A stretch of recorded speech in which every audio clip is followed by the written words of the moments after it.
देश में अगर कहीं की भ्रष्टाचार की चर्चा होती है तो वो झारखंड की चर्चा है। आज पूरे राज्य नहीं, पूरे देश में उसकी चर्चा है। अब पूरे 4 वर्षों तक आप देखें तो सरकार ने कोई लीगल काम नहीं किया, सब इलीगल काम किया। चाहे वो बालू का हो, नदी नालों से बालू की उठाव हो, ऑक्शन नहीं होगा। विदाउट ऑक्शन के ही सारे बालू को यहाँ से वहाँ पार करवा दिया। बिहार को गया, यूपी को गया, खूब उसमें से टका कमाया, किसी से चुका हुआ नहीं। कोयला का भी उस प्रकार की इलीगल उत्खनन हुआ, पत्थर की खदान के भी इलीगल उत्खनन हुआ। साहेबगंज की घटना आप सबको पता है, सीबीआई की जांच वहाँ चल रही है। अगर हम ऊपर की बातों को छोड़ भी दे तो नीचे भी, चाहे ब्लॉक हो, अंचल हो, थाना हो, जहां आम लोगों को काम पड़ता है, उन सारे दफ्तरों में आज के तारीख में भ्रष्टाचार व्याप्त है। बिना पैसा से कोई काम नहीं होता है, लोग बिल्कुल परेशान हैं। ये राज्य की हालत है भ्रष्टाचार की, और उसका मुख्य कारण यह है कि राज्य के मुख्यमंत्री ही खुद उन भ्रष्टाचारियों को बचाने के लिए, आप सबने देखा होगा, सुप्रीम कोर्ट से महंगी महंगी लॉयरों को ला करके हाई कोर्ट, सुप्रीम कोर्ट तक दौड़ लगाते हैं। रुकवाने के लिए जितने भी प्रयास करना, वो सब हथकंडे अपनाते हैं। ईडी वालों ने कई नोटिस भेजे, उनको लिख करके दिया है अमुक अमुक भ्रष्ट लोगों के ऊपर FIR करें, लेकिन आज भी उन सारे फाइल हेमंत सोरेन के आलमीरा में पड़ा हुआ है, रखे हुए हैं, FIR ही नहीं कर रहे हैं। तो जब भ्रष्ट अफसरों को बचाने में खुद मुख्यमंत्री लगे हो तो फिर भ्रष्टाचार कैसे समाप्त होगा। और दूसरी तरफ आपने देखा कि ईडी ने मुख्यमंत्री को ही कितना 6 नोटिस दे चुका, और 6 नोटिस देने के बाद में मुख्यमंत्री हाजिर नहीं हो रहे हैं, शामिल नहीं हो रहे हैं, तो ये बिल्कुल स्पष्ट है। एक और जहां वो कहता है कि हम डरते नहीं हैं, तो फिर भागते क्यों हैं। अगर वो गड़बड़ किए नहीं होते तो सीना तान करके आप देखते वो चले जाते हैं दफ्तर में, लेकिन उनको पता है कि जिन कारणों से उनको नोटिस कर रहा होगा, तो उनको अच्छी तरह से मुख्यमंत्री को पता है कि उनके पास कोई जवाब नहीं होगा, इतनी उन्होंने गड़बड़ किए होंगे, तो इसलिए वो भागे फिर गए। तो राज्य सुरक्षित नहीं।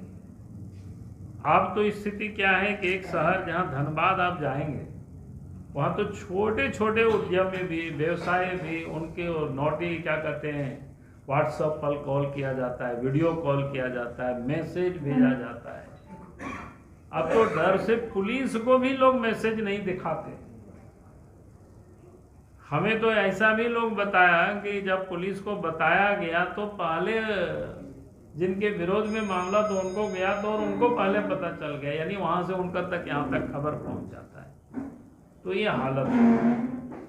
एक धरना प्रदर्शन हुआ 2 बार, तो मैं खुद ही गया हूँ धनबाद में। तो आप सब यानी इस राज्य में जो कानून व्यवस्था की स्थिति है पूरी तरह से बद से बदतर, कहीं भी कोई आम लोग सुरक्षित नहीं। उग्रवाद के मोर्चे पर भी जो समझ रहे थे कि जब बीजेपी की सरकार थी रघुवर दास जी के नेतृत्व में, लगता था कि वो समाप्त हो गया, लेकिन आज भी पलामू के कुछ हिस्सों में आप आए दिन देखते होंगे घटनाएं। रोड बनाने वाली मशीन को जला देते हैं खुलेआम। फिर आप पलामू के जंगलों में कुछ पार्ट तो ऐसा है कि हमारे जैसे लोग भी जाते हैं तो पुलिस रास्ते में रोक देते हैं कि नहीं, उधर नहीं जाना चाहिए, स्थिति बड़ी भयावह है, खराब है। ये आप समझ सकते हो राज्य की क्या स्थिति है।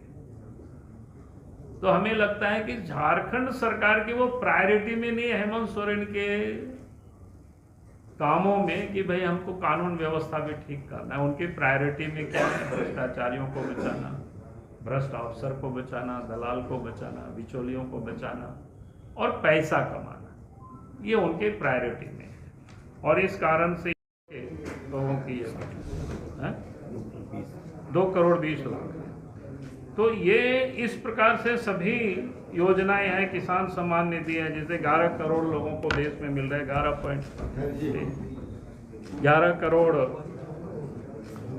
4 लाख, तो 27 लाख झारखंड में भी मिल रहा है। तो उसी प्रकार के सब कुछ है। गरीब कल्याण योजना जो मुफ्त में अनाज मिलता है गरीबों को, तो 81 करोड़ लोगों को पूरा देश में मिलता है, तो झारखंड में भी 2 करोड़ 60 लाख लोगों को मुफ्त में राशन मिलता है। ये अलग बात है कि झारखंड के मुख्यमंत्री उन गरीबों के राशन को भी ठीक से नहीं पहुंचा पा रहे, बल्कि आप दूसरी जगह तो छोड़ दीजिए, उनका क्षेत्र जहां जाएंगे, जहां से वो विधायक है, बरहेट, सुंदर पहाड़ी, पटना, इन सारे क्षेत्रों में जहां पहाड़िया लोग रहते हैं, प्रिमिटिव ट्राइब्स होते हैं, उनको भी पहुंचा नहीं पाते, उसको भी बेच देते हैं, उसको भी इधर उधर करके। पिछले दिनों काफ़ी हाईलाइट हुआ है, उन्होंने जांच कमीशन बैठाया, उसमें से दंड जुर्माना बाकी लगाया करोड़। लेकिन जिन लोगों ने लूटा उनके ऊपर कोई एफआईआर कुछ भी ऐसा नहीं किया। ऐसे अनेक हैं, आप सब लोग उसको पढ़ लेंगे। मैं इसलिए इस बात को खाली आप सबके समझ सिलसिले 4 साल गठबंधन मालोमाल और झारखंड बदहाल, ये इसका शीर्षक है। और आप सब लोग देख रहे होंगे कि प्रथम पृष्ठ में ये सारे फोटो लगा हुआ है, ये सब नोट का बंडल पूरा। पहले भी झारखंड में आप सब लोगों ने देखा कि ईडी ने छापा मारा था, उस समय भी करोड़ों टका मिला।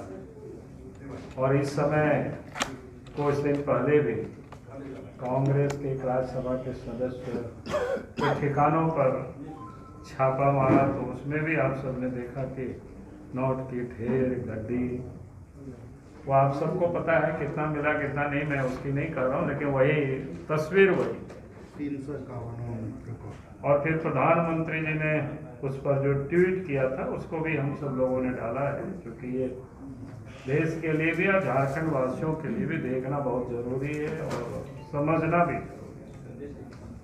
इन्होंने जो लिखा है, देशवासी इन नोटों के ढेर को देखें और फिर इनके नेताओं के ईमानदारी के भाषणों को सुने। झारखंड में भी हम सब लोग रोज ईमानदारी का भाषण सुन रहे हैं,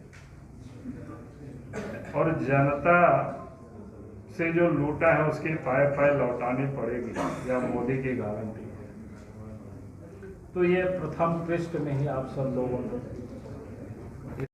अब उन लोगों के घर से तो भाग के आया, एसपी को लीक करके 26 तारीख को दिया है, पाकुड़ एसपी को, प्रिमिटिव ट्राइब्स। आज भी मैं सवेरे जब आ रहा था तो मैंने उस व्यक्ति से बात की, हमने पूछा कि भाई अभी तक एफआईआर हुआ कि नहीं हुआ है, तो बोला कि नहीं अभी तक नहीं हुआ है। तो मैं एक उदाहरण सिर्फ मैं आप सब लोगों को बता रहा था किस प्रकार से धर्मांतरण का जो खेल चल रहा है, जोर जबरदस्ती। एक तरफ हम लोगों ने जहां देखा है कि भाई लड़कियों के साथ शादी करके उनकी जमीन पर दखल करना, लेकिन यहाँ लड़कियों को भी लगा करके कि उनके साथ फिर बाल जबरदस्ती नहीं करोगे तो फिर तुम्हारे ऊपर केस कर देंगे, फंसा देंगे। तो फिर गरीब बेचारा डरता है, लेकिन अंत में जब अधिक टॉर्चर किसी को भी किया जाता है तो फिर ब्लस्ट होता है। तो मैंने ये घटना मैंने आप सब लोगों के साथ उल्लेख किया है कि झारखंड इस प्रकार की ये जो खेल चल रहा है